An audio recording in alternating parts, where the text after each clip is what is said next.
Welcome to Advanced Toastmasters Online.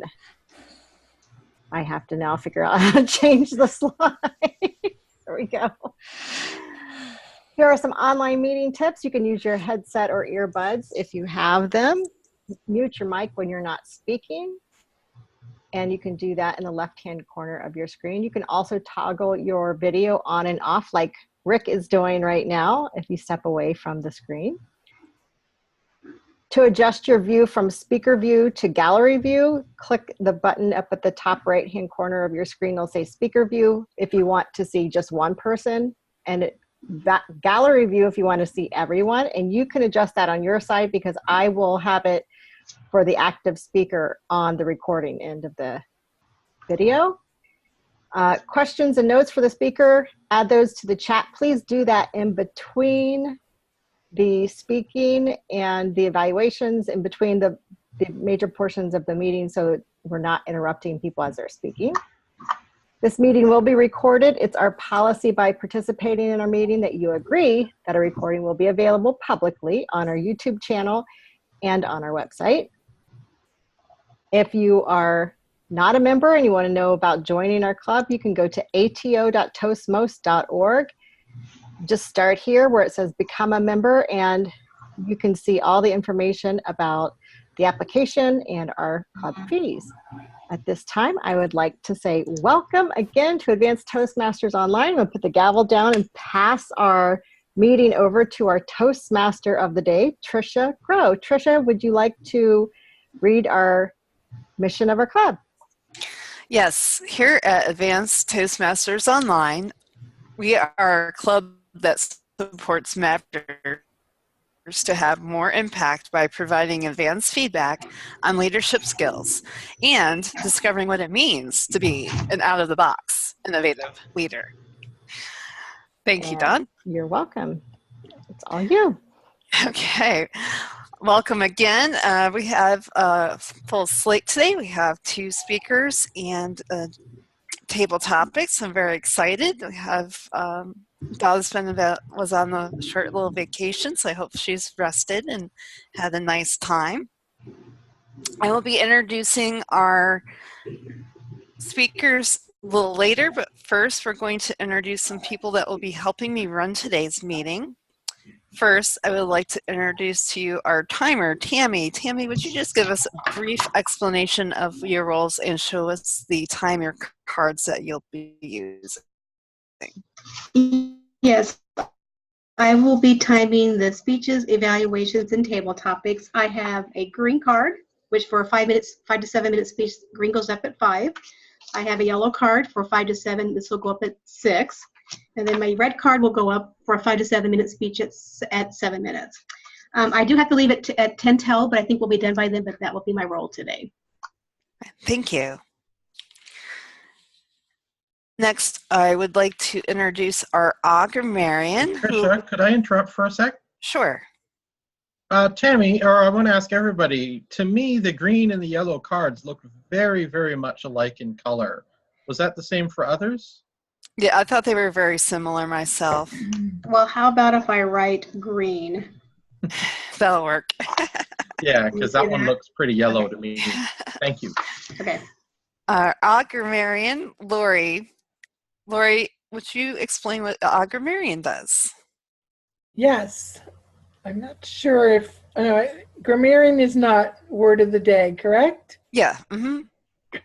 So as the grammarian counter, I will be listening for the use of filler words and counting them, giving a report at the end of the meeting, looking for things like so, okay, and a repeat, starting out and changing your words and then continuing. I'll also be listening for correct, interesting uses of the English language and incorrect, and give a report at the end of the meeting. I will sing a report at the end of the meeting. Do you happen to have a word of the day for us? A word of the day. Don't remember if I've used it in this club before, but my favorite word of the day is quest.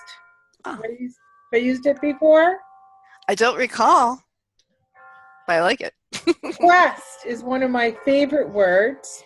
It can be a verb or a noun. You can be questing towards something. A quest is something that you want to achieve or acquire, something fabulous to acquire or achieve, and questing is going towards that. So any way that you use the word quest, I will keep track of that. Thank you. As a board gamer, I appreciate that word very much. I do questing all the time. Today's theme of the meeting is lightly the power of the word no. And as I believe another member of this club has said before, when you say the word yes, you're still saying no to something else because you can only do so many things at the same time. I recently learned that I need to implement the word no a little bit more in my life. So, our first speaker for today is Andrea Singer, Advanced Leader Bronze, Advanced Communicator Bronze. She'll be speaking out of the Advanced Communication book, Humorously Speaking. This is her first project, Warming Up Your Audience. And her title is Color Me Happy. The speaker is intrigued with color and how it affects our moods. Please help me welcome Andrea. Point of order. Before, Yes. So Lori's going to evaluate this one since we don't have Aaron here. Yes. Okay, got that covered. Thanks. Welcome, Toastmasters, and we don't have any guests, so, oh well. Today, I wanted to talk to you about building a house. We built a house, and every decision was a crazy decision that you had to make. Little things that make a big difference in life. So I went on a quest to pick the perfect color for our house, the interior of our house. And I worked and worked and worked on getting just the perfect color. Finally, the day the painter came, painted the whole interior of the house. And I walked in, and the color was this. Not what I expected. I did not want an, oh my gosh, bubblegum pink house. What did he do? It was supposed to be a nice, calm, non-aggressive color. Instead, it was the most aggressive pink you could possibly imagine. My husband, on the other hand, walked in and he was very calm, very cool, collected. And I thought, the pink actually worked. It was exactly the color I was looking for. I was looking for a color that would make men calm and non-aggressive. And that's what my husband was. It was great. You might be wondering why I was looking for that particular color. We have a very aggressive, angry, adopted son, and I was looking for a way to tone that down a little bit. Fortunately, the next day, I was very happy because the color actually did turn out to be the color I wanted, which was a very soft, off-white to pink color that you could almost not tell that it was a pink color. Thankfully for dry paint. Woo. Yay. But also, I did this because Alexander Schoss, who is a director of life sciences at the American Institute of Bioresearch in Tacoma, Washington, and a Swiss psychiatrist, Max Luscher, noticed that looking at the color pink reduced your heart rate, your pulse, and your respiration. Also, they found that it reduced your muscle strength. This was a really great thing for football teams. In fact, they started painting their opponents' locker rooms pink in the 80s just for that very reason. That's why I wanted my house pink. I wanted my son to have low muscle tone, be really chilled out, all of those things. Just think about it. Color really does affect how you perceive the world, how you perceive yourself. It changes your physiology. So I want you to just take a moment and think about the color of the room that you're in, the colors in your house, and the palette of colors that you have in your closet. Which ones are your favorites? Thank you so much, Andrea. And Oh, I'm sorry. That was that.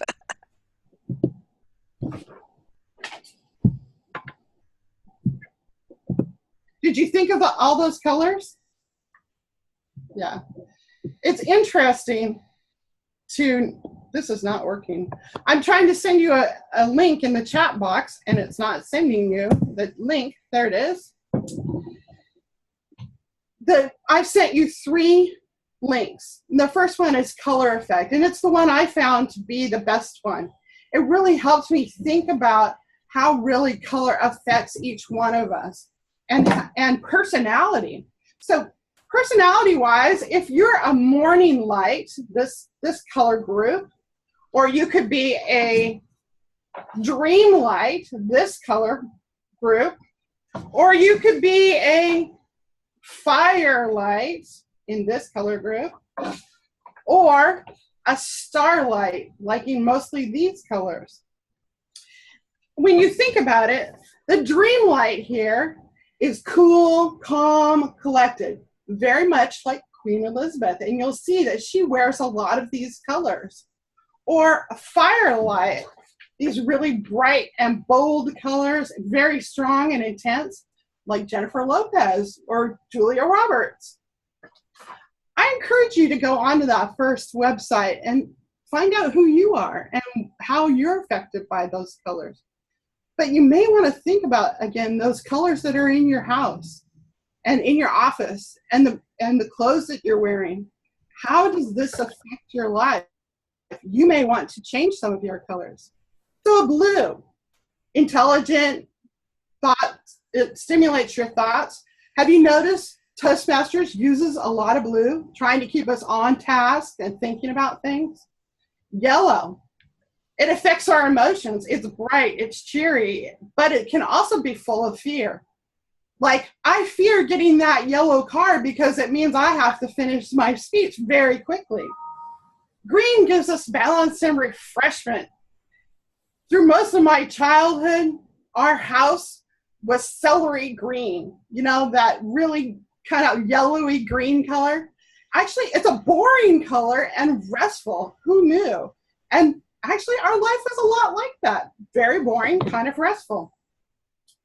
Right now, my house, if I could turn this around, you would see that my house is mostly purple.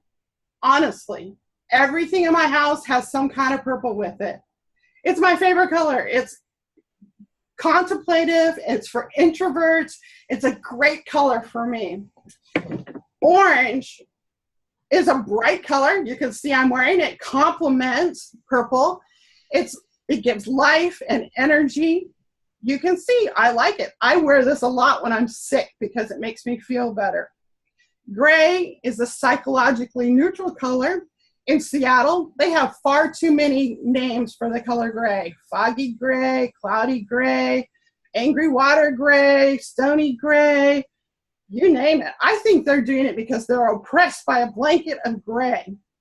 Red, on the other hand, is physically intense. It grabs your attention and increases your heart rate.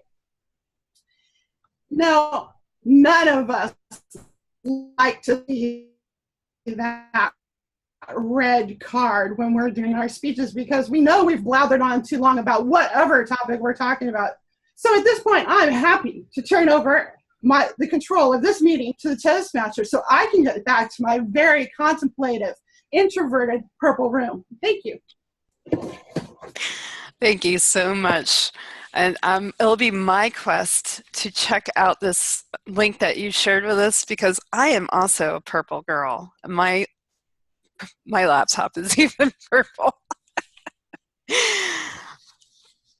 So our next speaker is our newest member, Angela. Angela is not actually new to Toastmasters. She is a 2-time distinguished Toastmaster. She'll be introducing introducing herself to us today with her Pathways journey, Icebreaker. And the title of her speech is Rockin' It. Please help me welcome Angela. I never thought I would be a super cool, awesome soccer mom.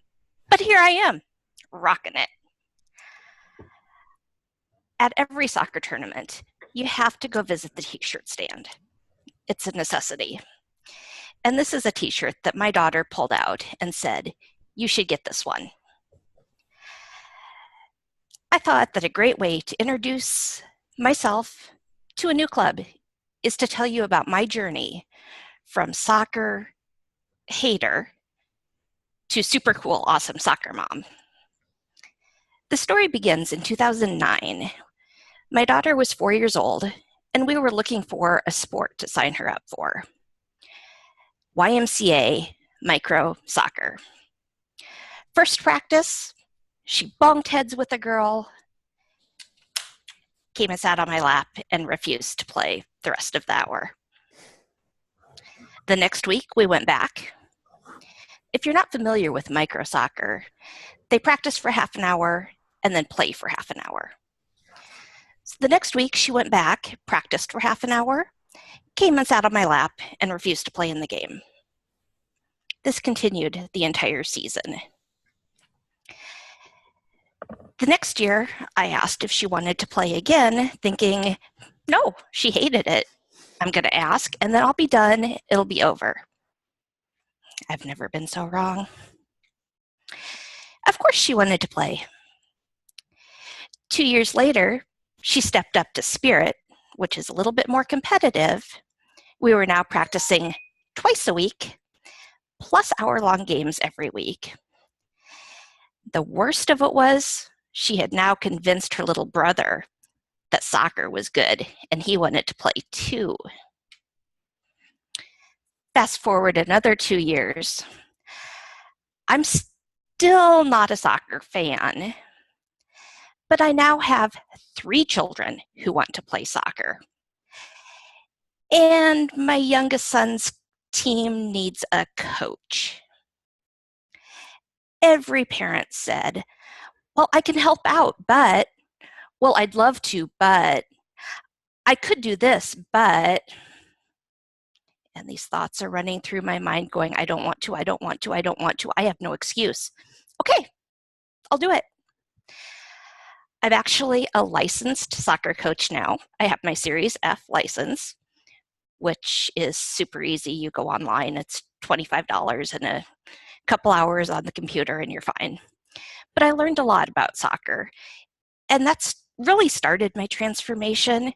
It helped me appreciate the game in a way that herding cats can't.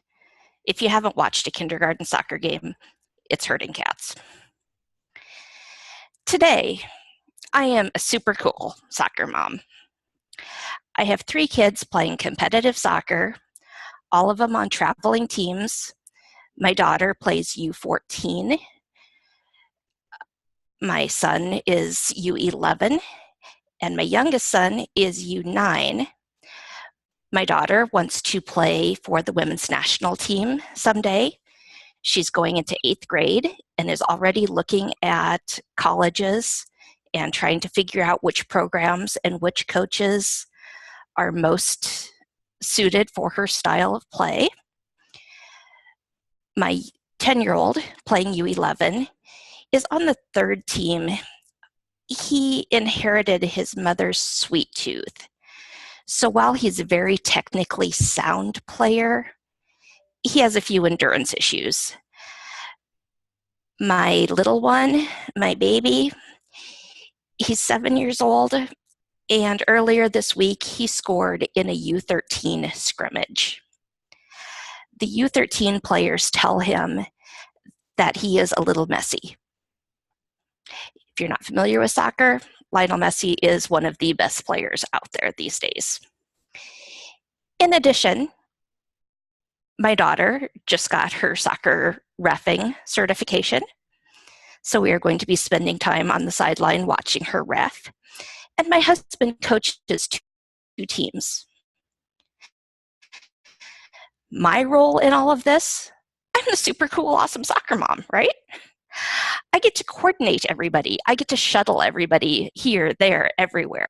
I get to wash soccer socks. I get to find shin guards. I get to find jerseys, and all of those fun things. Pay for soccer cleats. Those things are not cheap. But somewhere along the line, I learned what offsides is. I learned the difference between shoulder to shoulder and an outright foul. I made that jump from, I don't like soccer, she's really not going to do this again, is she? To the super cool, awesome soccer mom. I never thought I'd be here, but here I am. I'm rocking it. I never thought I'd be here. Look at where you are. Think about what you're doing. Is there something in your life that you never thought you'd do? And you look back and you go, ha, I'm rocking it. Madam Toastmaster. Thank you so much, Angela. You are indeed rocking it. Next, we are doing one of my favorite things, which is table topics. And our lovely leader, Dawn Nucera, is taking charge of this particular portion of our meeting. Dawn, as I said earlier, just came back from a very hopefully relaxing vacation. It looks like she went down south to Florida. Please help me welcome Dawn. Thank you, Trisha. Thank you. And just to let you know, I went on a cruise. We went from Miami to Key West over to Cozumel. So we had a very sunny time. And with our theme today, the topic is the power of no. I'd like to see if I can see any hands for anyone who would be prepared to do a table topic. I think, let's see. Doug, I will call on you. So you can go ahead and unmute yourself. And the question that I'd like to ask you as a Maverick leader, sometimes you see other people struggling to say no. In your life as a leader and a keen observer of human personalities and character, where do you see the most potential for people to say no in your life, and how would you suggest that they say no?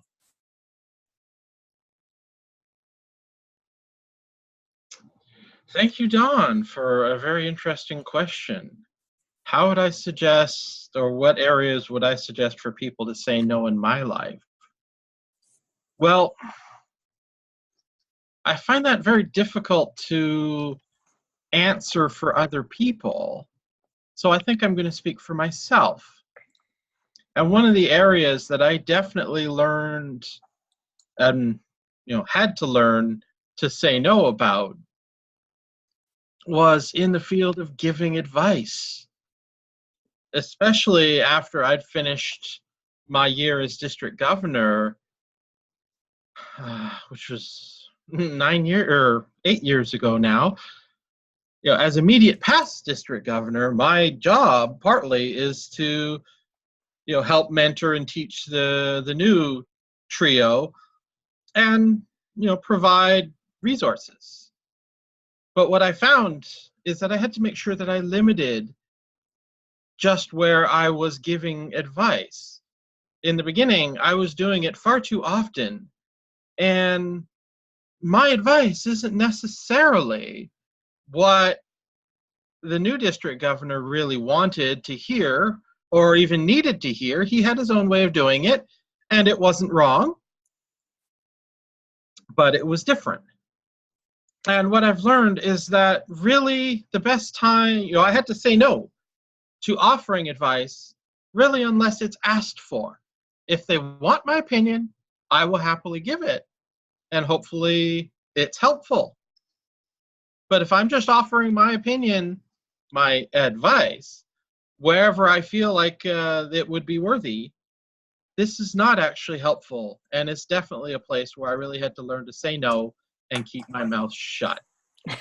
Back to you, Madam. Thank you, Doug. Actually, I think that that's a really great piece of advice that could be global for everyone. I will give you my advice. I know you're not asking, but don't give advice unless somebody's asking. So, hands up. Rick, do you have a role today? Are you ready to do a table topic? Can you hear me? It's like Rick. Oh, I keep losing you. Sorry, you were cutting out, so I didn't hear who you were asking for. I was asking Rick. I'm ready. Yeah. All right. So preparing. So along the same lines of the saying no, I want to know, what strategies do you use to say no when somebody really wants you to do something? Whoa. Thank you for that question. That is really letting my secrets out the door. To say no when somebody really wants me to do something. I have had that happen, Doug. I relate to what you had to say, and I totally loved it. I was laughing my head off, because what happens when you're in a position of leadership, people are always asking you to do something. Come to my club, come do this, speak here, do this. And it's just not humanly possible to do everything, so we have to say no. But we want to say no in a way, let me rephrase that. I want to say no in a way that I am not alienating on getting somebody to not want to ask me again. Because now that I've been away for a while, I become forgotten. And it would be nice to have people ask again. My way of saying no is usually, I really would love to, but I'm not sure I can fit that within my schedule. I'll do the best that I can. And if I can, I will be in touch with you. Of course, if you didn't tell me your name and your phone number, I probably won't even remember who it was that asked the question. I'd be as diplomatic as I can. And I've learned, as Doug has, that when we're doing something and we pass the torch, it's not always done the way we expect it to be, but that's okay. So when somebody else has a no to say, just let it be, and their method is just as good as mine. Madam Toastmaster. Thank you, Rick. That was very revealing. I appreciate your answer. And Aaron, I think that you came in a little bit late, and somebody else will be doing the evaluation since you weren't able to be here to hear that. So are you prepared to answer a table topic question around the topic of saying no? You are unmuting yourself. I would say no. You're not prepared? No means yes. Oh, good. No. Right. So got it.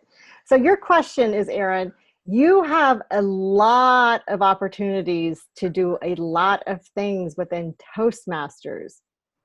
Is there a time or a space, since you are a toastaholic, that you actually say no? Or are you a complete yes person for Toastmasters? I'd like to hear a little bit more about this from you. You just want to hear the secrets, huh? Ladies and gentlemen, fellow Toastmasters, I am not a yes person. So first of all, letting everyone know that I'm actually a very negative person. I never say yes. But when I see those adorable eyes, those beautiful girls in front of me, I will be like, yeah, I might help. But then the situation is really in actual reality is that I do say no most of the time if I feel very tired. There are some things in life that there is a limit, that your limit cannot be surpassed. There's a balance between work, life, health, and Toastmasters. For me, if I feel very tired, the first thing I would prefer to have, even when there's a pretty girl in front of me, is I will go back to sleep and knowing that girl and knowing the Toastmasters. because my health is more important. I want to focus more on really taking care of myself. Otherwise, if I don't have health, I can't do many things that I wanted to do in my life. So I'm more like only doing it because of responsibility. If there's someone that I promised before, I'll make sure that I carry out my promise even if I feel retired. But if I didn't promise and someone people to say, Aaron, I see you visiting China these days. Are you willing to be a GE? Are you willing to be a workshop speaker? Are you willing to be a tabletop evaluator? Are you willing to be a Toastmaster evening? I would say, no, I feel tired because I've been to 5 Toastmaster Club today. So give me a break for a minute. So it's not about how many things you can do, it's about the quality that counts. The more I do, the quality will deteriorate due to my mental capacity. So ladies and gentlemen, everyone has its limits. If you believe that you want to do and it's more important than your life at stake, then do it. If you think that it's just like it's a commitment, it's a responsibility, but then you are being a Mr. Nice person appearing to be, and then when you say no, it becomes a Mr. That person just to make you feel guilty, just stick with it because you are yourself. You know exactly what you want. Take a break, have a good rest, and move on every single day. Back to you. Thank you, Aaron. I appreciate that you choose your health over your willingness to say yes repeatedly. So I appreciate that. And I'm going to ask Doug, if you could time, I would love to see if Tammy would be willing to unmute yourself and dive into another question that I have around no. And it's just a simple one. How do you communicate no to somebody who doesn't quite comprehend the word no? So, you know, those people in your life who they just can't quite hear you saying no. Maybe you don't have somebody like that, but I'd love to hear the answer to that question or something close to it. Well, this is interesting that you asked me this because Angela just messaged me. She said, this is a perfect question for you because it's Angela's fault that I became a division director 5 years ago because I couldn't say no. And I've learned also from that experience. I was division director for 2 years. I did learn to say no when I was asked, and I continue to be asked to serve on the trio. And my answer continually, to kind of answer your question, Don, is no, I simply do not have time. And I think Toastmasters, most of us understand if you say, thank you, I appreciate you thinking of me, but I just simply don't have time to commit. You know, especially the trio row is the trio. There's so much travel involved, and I don't have a job that allows me to travel around the world and do those kind of things. So I think your question is, how do you, if they don't quite hear the word no, you may have to explain why you're saying no and maybe just back up with why you can't do it. I think we feel guilty. I know in Toastmasters I feel guilty when I do have to say no because I know how hard it is to find those volunteers. But just learning to be forceful and say, I'm sticking to my guns. I'm sorry I can't help you. Thank you for thinking of me. But my answer is still no. Madam Table Topic Master. Thank you, Tammy. I really appreciate your answer. And I agree, and I'm going to remember that as well, is sometimes you just have to say the same thing over again, right? The same exact thing, just one more time for somebody to actually hear it. So at this point, we are finished with the table topics. I'm going to pass it back over to Trisha, our Toastmaster of the day, and let her finish our meeting. So thank you, everyone, for answering questions. Back to you, Trisha. Thank you. Well, now comes our favorite part of the Toastmaster meeting, where we hear what we did well and what we could possibly do a little bit better the next time.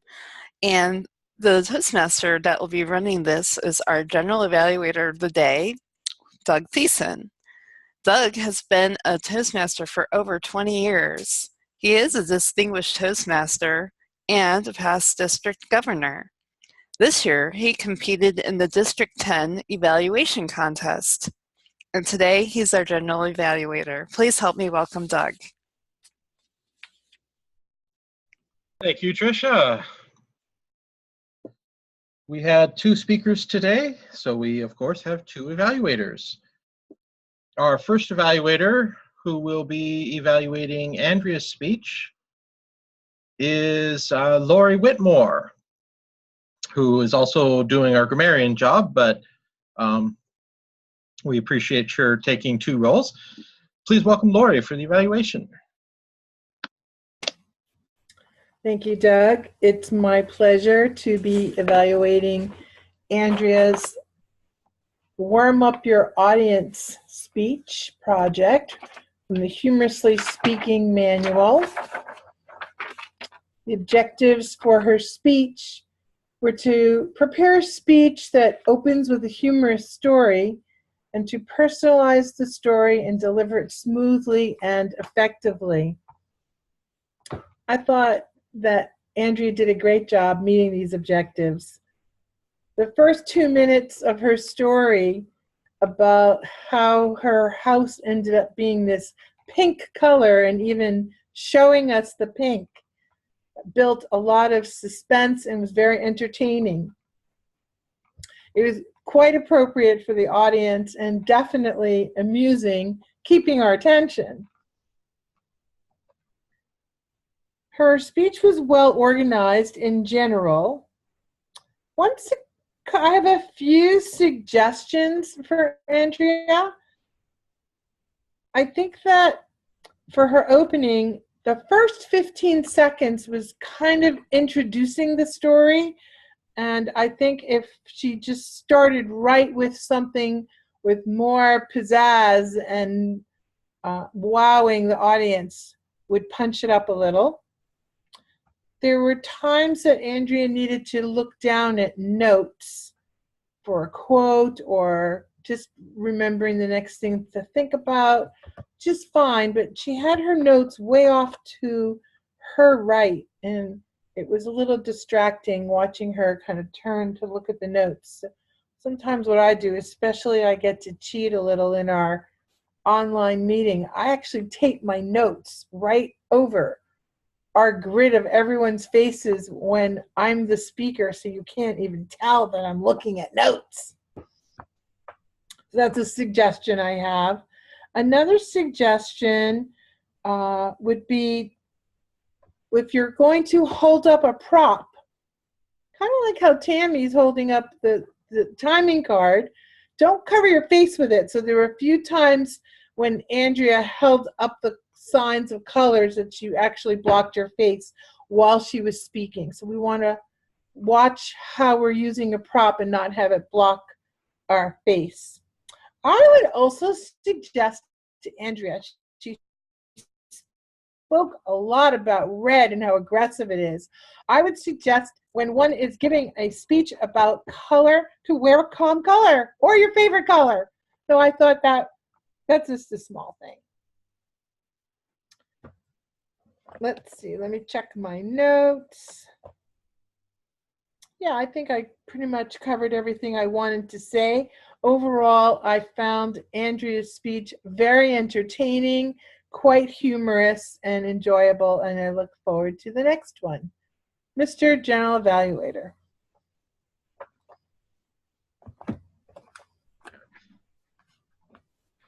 Thank you, Lori, for your evaluation and some great suggestions for Andrea. I'd now like to open things up to the rest of the members to do our round robin. I see Trisha's hand going. Yes, Go ahead. I am in agreement with Lori on many factors. One thing that popped up for me personally, Andrea, is you had some hand movement all throughout the speech, which is great. My challenge to you is try and make it a little bit more purposeful. So when you're showing us something big, use that space to show us as big, not just put your hands up. Just little things like that. I like that you use your hand movements, but maybe try and make them a little bit more purposeful. And Lori already stole my suggestion about putting your notes on your I do the same thing with my laptop. I put my notes right in front of my camera so that it looks like I'm still talking to you guys, even though I can't see you. But that's all. I thought it was an excellent speech. Thank you. Great. Angela? The one thing I wanted to suggest, I love the expert references and I love the websites you sent out. That's great. But you kind of interrupted the flow of your speech by pausing to send us those in the middle. Either send them at the beginning or at the end of the speech, send them. It's great to have the references to back up your speech, but I thought they could have been a little bit more seamless in how they were presented. But good job. Thanks, Angela. I'm actually going to add a comment for my own on that same vein. One, I thought the speech was great. It was funny. I enjoyed it.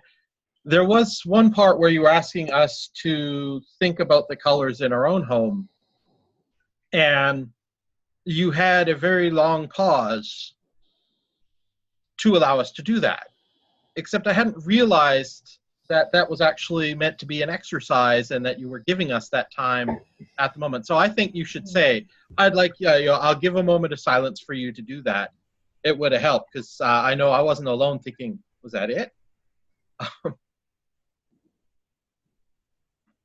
Overall, though, great job. Thanks. One more, I think. Okay, Don. I just had a quick comment for you, Andrea. I enjoyed it, and I felt that I wanted to know more. Actually, I wanted to see more. And I think within this, our video and using this online platform, you could have shown us a little bit more, because I could feel myself wanting to see it, wanting to see your house a little bit more, maybe even see the color before and after the paint guy came and calmed it down. But I enjoyed it thoroughly. I laughed. And I also appreciate your ability to enjoy yourself giving a speech. It feels amazing to watch that, and I appreciate that about you. So back to you, Doug. Thank you, Don, and thank you, everybody, for giving some feedback to Andrea.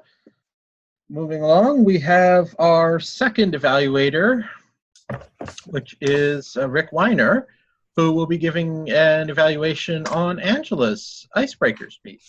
Please welcome Rick. Thank you, fellow Toastmasters. Wow, Angela, I want to get to know you more. I loved your speech. You brought back so many personal memories with, well, of course I'm willing to volunteer, but I can't do this and I can't do that. You just forgot to say the but I can't, and you are doing. It was great. I loved your speech. A couple rooms for improvement, a little gifts I'd like to give you. You had mentioned your oldest is in U14, U11, and U9. What is U14, U11, and U9? You mentioned their ages, and they're not 11, 9, and 14. I didn't understand what those different differentiations are. Are they levels of proficiency? Or are they age groups? What are they? That to me was a little not understood. Another room for improvement, we are on a computer, so we're not in a room with a lot of people. It's a totally different experience. And I know this, I don't know if it's your first time doing this or if you've done it many, many times. But one of the ways I think that we can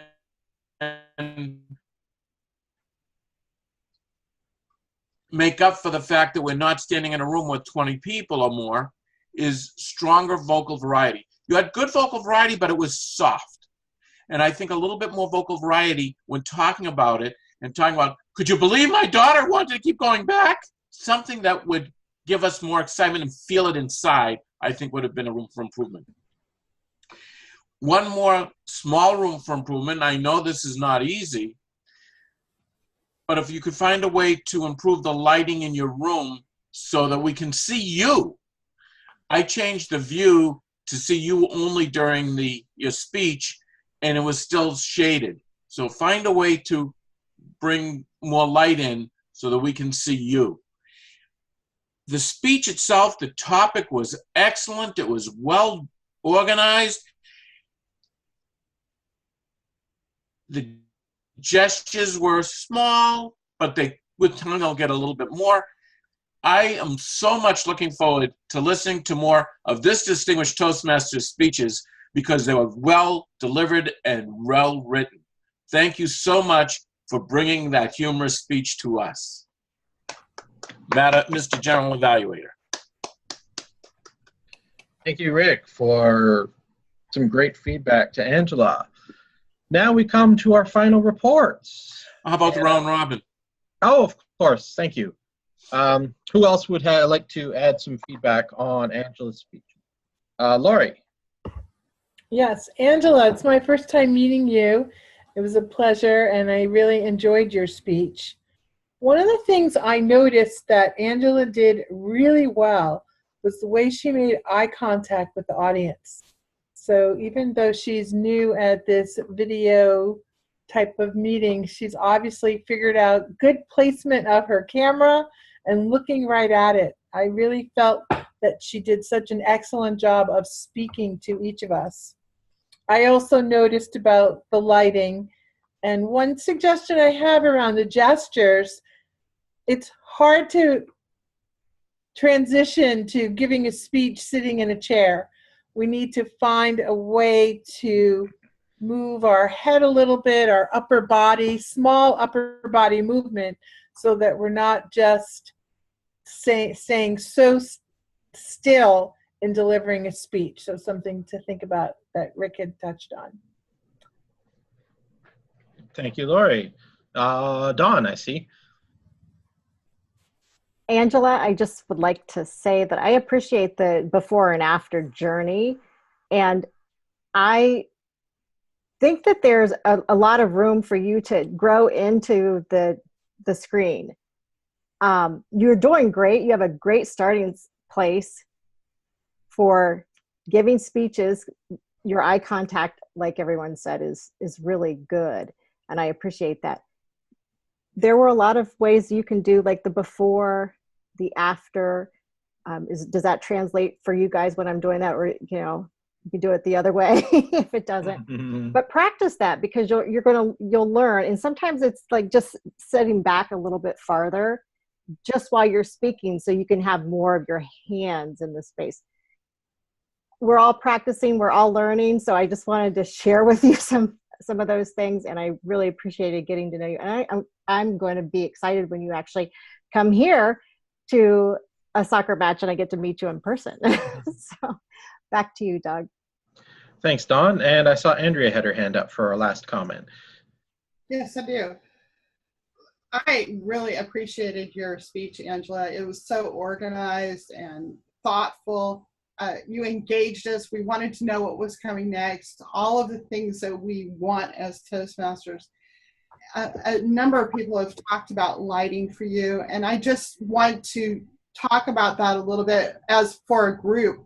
Lighting from behind you is not as good as lighting from the front.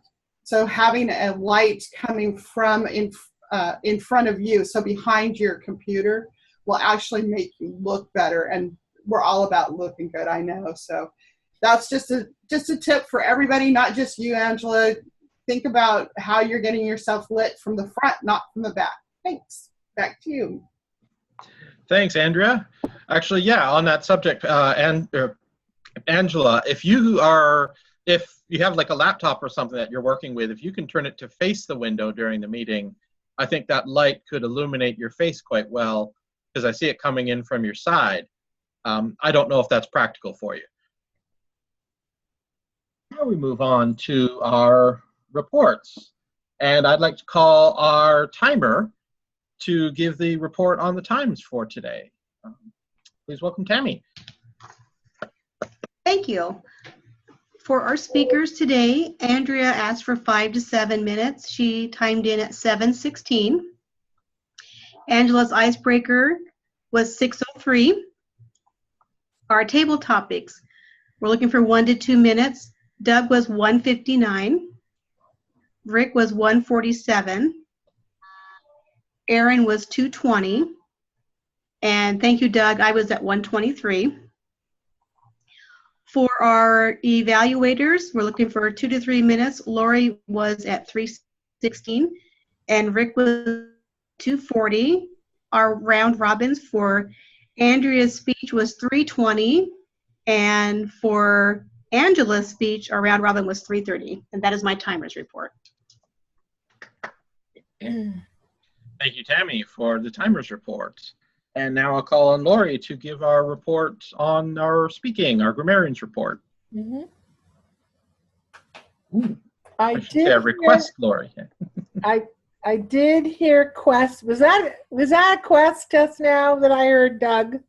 Yes. I'm going to give you credit for that. So I heard Trisha use Quest twice, Andrea once, and Doug once. Did I miss anyone else? I don't think so. For grammarian, I loved Angela's use of rockin' it, and Dawn saying keen observer, and Tammy saying sticking to my guns. Aaron, two things that I noticed. It sounded like you said actuality when you meant actuality, and I don't know if I agree that no means yes. For the all counters report,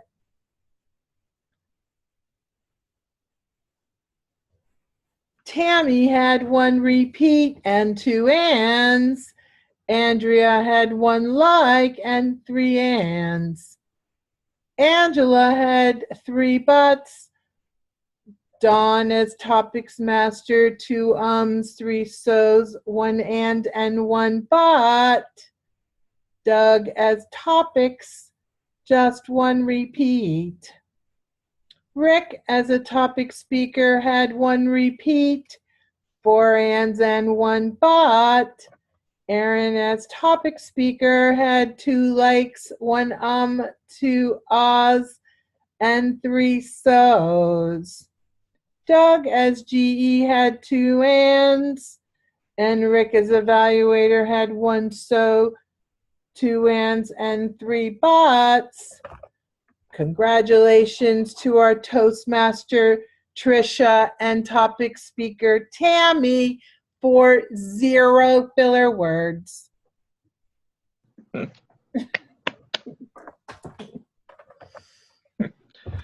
Thank you, Lori, for the grammarian and particularly the all counter report. Now it comes to my report for the meeting. Well, we did great in starting on time. I noted the time was 11:55, which was spot on. We had 8 attending at the start of the meeting, and Aaron was a little late, so we've got 9 attending now. I think that's pretty good. Hopefully we can keep growing. Trisha, as the Toastmaster, I think she did a great job in the preliminary time, making sure all the roles were filled and getting that taken care of, and having backups where we might need to switch off. So that was very well done. I did like her intros, excuse me, for the speakers as well, as well as the other roles. She had made sure to ask people for information. So that, again, was also well done. One small suggestion I could make for Trisha is she called on the timer and the grammarian to introduce themselves, and then went to talking about the theme of the meeting.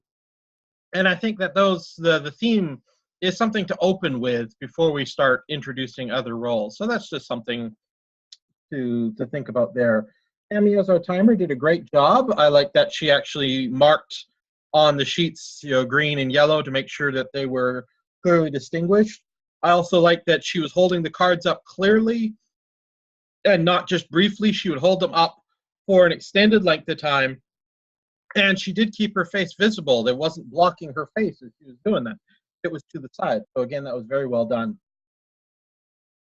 Our grammarian, Lori, introduced her role well, and I just have to laugh. It's so fun to have you sing the accounting report. That's great. Table Topics Master Dawn, I think, did a great job.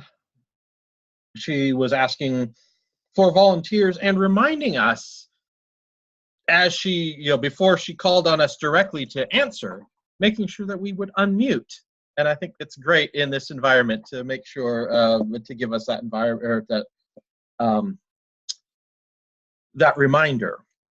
One small challenge I would have for Dawn is, I think that it's a wise idea to mute yourself while the speakers are speaking, just in case there's any sounds that come up, although I didn't really notice. She kept her time overall well. She finished the table topic session when we should move on, so very nicely done. Our evaluators, Lori and Rick, were both doing a great job. I really like Lori's suggestion on where you could put your notes, and I could be doing the same thing, put it in front of the camera but not blocking it. So that was well done. Rick, you had a great enthusiasm as you were giving the evaluation. So overall, I think that we've had a really good meeting, and I've been missing coming to this meeting. It's been a few weeks since I was able to do so, so I'm glad to be back. Now I'm going to return the floor or the screen to our Toastmaster, Tricia. Thank you. As we don't have any guests, I will basically just end the meeting and hand it back over to our president to discuss next week's meeting and see if there's any roles that we can fill out now. Thank you, Tricia. And if anyone needs to leave, they can. I'm going to actually put the gavel down, calling this meeting adjourned. And I'm going to open up our agenda for next week. I want to get that up before You're going to stop recording? Oh, yes. That's also a good thing to do, is to stop recording. Thank you. This is why I have Bye-bye. team. I have one